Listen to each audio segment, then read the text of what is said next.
গিয়ে চুকিট খেলছে। আর আমার হাইকোর্টে এবং সুপ্রিম কোর্টে চোরেদের হয়ে মামলা লড়ে। ও আজ পর্যন্ত একটা মামলা জিততে পারে না, খালি হাও হাও হাও করেছিল।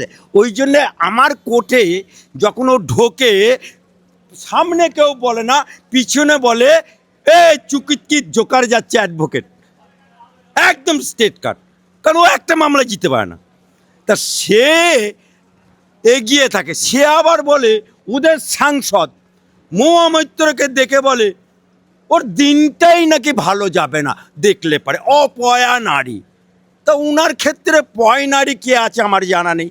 তাই উনি এক কদম এগিয়ে আছে না দু কদম পিছিয়ে আছে, ইন্তেজার করো। টেলার হচ্ছে কল্যাণ বাবু, পিকচার আবি বাকি হ্যায়।